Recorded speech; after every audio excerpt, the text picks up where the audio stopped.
पाठिंबा दिला त्यावर कीर्तिकर कुमार यांना ती भूमिका पटली त्यामुळे त्यांनी राजकारण. ठीक आहे, मी कीर्तिकुमार हे आमचे सहकारी होते आणि माझे वैयक्तिक मित्रसुद्धा आहेत. त्यांच्याशी बोलून त्यांचा काय समज गैरसमज असेल ते दूर करू. सर, ईडीच्या भीतीने राज ठाकरेंना ट्रॅक बदलायला लागला असा एक बाईट छगन भुजबळांचा व्हायरल होतो. मुळात कोण काय बोललं जुनं त्याला आता छगन भुजबळ स्वतः काय बोललेत काय नाही बोललेत मला वाटतं हे सगळ्यांना सगळं माहिती आहे.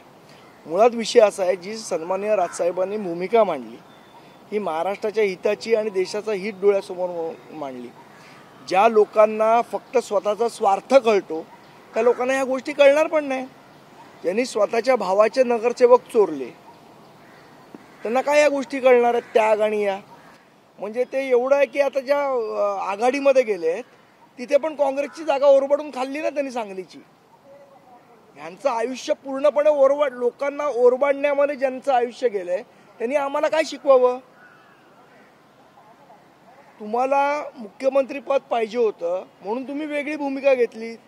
तेही मुख्यमंत्रीपद तुम्ही शिवसैनिकाला देणार होतात, तेही स्वतःच्या पारड्यात पाडून घेतलं. अशा लोकांनी आम्हाला काय शिकवावं. आणि जर एवढा स्वाभिमान असेल, माझं तर वेगळं म्हणणं, तुम्ही विधान परिषदेचे आमदार झालात उद्धव ठाकरे साहेब, कुणाच्या जीवावर झालात? जे आत्ता तुम्हाला आमदार सोडून गेले त्यांच्या जीवावर झालात ना. मग एवढा स्वाभिमान असेल उद्धव ठाकरेंना त्यांनी राजीनामा द्यावा आणि लढवावी परत निवडणूक.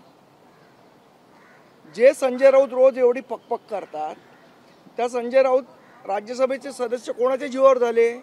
याच आमदारांच्या जीवावर झाले ना. मग एवढा स्वाभिमान असेल तर ती सोडावी आणि आता लोकसभा लढवावी. त्यांनी आहे का तेवढी हिंमत संजय राऊतांमध्ये? ज्यांच्यात हिंमत नाही त्यांनी आम्हाला शिकवू नयेत गोष्टी. आणि एकही जागाचं बार्गेनिंग न करता आम्ही पाठिंबा देतो म्हणायला ना खूप गट्स लागतात, खूप हिंमत लागते, खूप त्यागाची भावना लागते. महाराष्ट्राचा विचार करणारा माणूसच हे करू शकतो, देशाचा विचार करणारा माणूस करू शकतो. ती उंची ना उद्धव ठाकरेंची आहे ना संजय राऊतांची आहे. कालच्या भूमिकेनंतर ठाकरे गटाने फडणवीसांचा जुना इंटरव्ह्यू शेअर केला. ठाकरेंचे इंटरव्ह्यू जर मला शेअर करायला लागले, जर उद्धव ठाकरेंचे इंटरव्ह्यू आम्ही शेअर केले तर ह्याच मोदींची स्तुती करणारे इंटरव्ह्यू 100 टाकू शकतो. टाकायचे का आम्ही?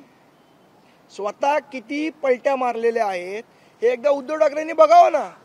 2019 मध्ये तुम्ही भाजपबरोबर युती करून निवडणुका लढलात, त्याच्यानंतर तुम्ही निवडून कोणाबरोबर आलात? भाजपबरोबर आलात. सत्ता कोणाबरोबर स्थापन केली? काँग्रेस बरोबर केली, राष्ट्रवादी बरोबर केली. ज्या शरद पवारांबद्दल उद्धव ठाकरे काय बोलले याचे व्हिडिओ आजही आहेत आणि ते आम्ही टाकणारच आहोत. त्यामुळे आम्हाला शहाणपण शिकवण्याच्या फंदात उद्धव ठाकरेंनी पडू नये. देशहित काय असतं, राज्यहित काय असतं हे ज्यांना कळत नाही त्यांनी आम्हाला शिकवू नये. ज्यांनी आयुष्यभर फक्त मलिदा खाण्याचं काम केलंय, कोरोनाच्या काळामध्ये घरात बसून ज्यांनी फक्त फेसबुक लाईव्ह केलं ते आम्हाला काय शिकवणार? आम्ही तर रस्त्यावर होतो. सन्माननीय राजसाहेबांकडे लोक रोज भेटायला यायची कोरोनाच्या काळात आणि कोरोनाच्या काळात त्यावेळेला कृष्णकुंजवर या सगळ्या गोष्टी होत होत्या. लोकांना भेटायचं, लोकांना न्याय देण्याचं काम आम्ही केलं. यांनी काय केलं? लोकांचे किती हाल केले. ट्रेन बंद ठेवून कोरोना काळात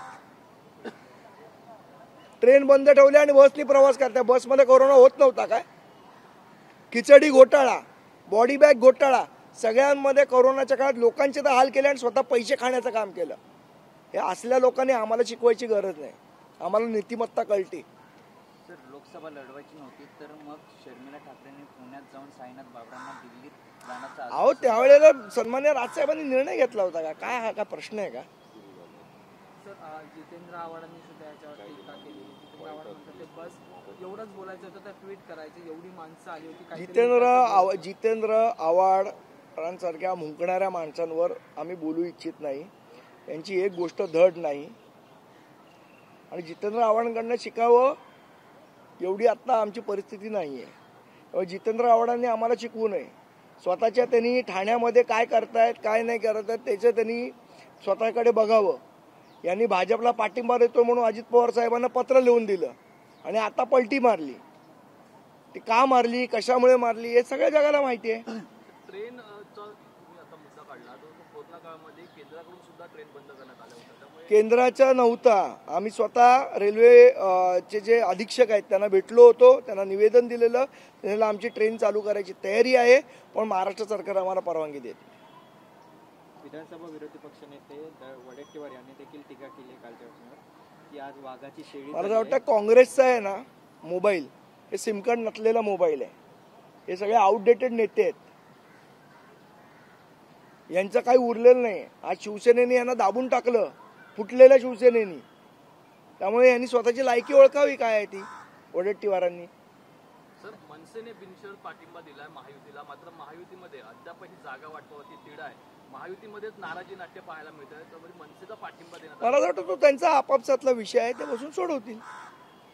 सर, आता ह्या लोकसभे झाल्यानंतर विधानसभेसाठी तुमची रणनीती काय असणार आहे? कारण काल राज ठाकरे सुद्धा म्हणते, साहेबांनी सांगितलं ना विधानसभेची तयारी करा, आम्ही तयारीला लागू. तुमचे किती उमेदवार त्यावेळेस दिसतील पाहिजे याचा निर्णय राजसाहेब घेतील आणि योग्य वेळी तुम्हाला सांगू आम्ही नक्कीपणे. अंजली जामणी यांनी असं म्हटलं की केंद्राच्या जातेवाशी सोडून द्यावं. आता तो त्या पक्षात नाही, त्या आपमध्ये नाहीत, त्यांना कोण विचारत नाही. असं आता रोज कोण ना कोण काहीतरी बोलेल तर प्रत्येकाची थोडी उत्तर देता येणार. काहीतरी त्याला हे पाहिजे ना, वैचारिक बैठक पाहिजे. अशा लोकांच्या प्रश्नाला निश्चितपणे उत्तर देऊ. यांची कुठे बैठकच नाही, त्यांच्या प्रश्नाला काय उत्तर देणार. सर, एक म्हणजे तुम्ही अनेक वेळा तुम्ही नेहमीच राज ठाकरे यांच्या संपर्कात असाल. नेमकं मूळ कारण काय होतं या संपूर्ण निर्णय घेण्याचं, आणि याला एवढा वेळ का लागला? म्हणजे अवघ्या लोकसभेचं संपूर्ण शेड्यूल झालेलं आहे. मला असं वाटतं सन्माननीय राजसाहेबांनी जो निर्णय घेतला तो महाराष्ट्राच्या हिताचा आहे, देशाच्या हिताचा आहे. बघा असं आहे, एक जागा 2 जागा जर आम्ही खूप बार्गेनिंग केलं, पत्रादी पाडून घेता आल्या असत्या. पण ते करून महाराष्ट्राचं हित साध्य होणार होतं का? महाराष्ट्राचं हित कशात आहे मला असं वाटतं. आणि या सगळ्यावर आज महाराष्ट्राची प्रगती झाली पाहिजे, देशाची प्रगती झाली पाहिजे, तरुणांना रोजगार मिळाला पाहिजे.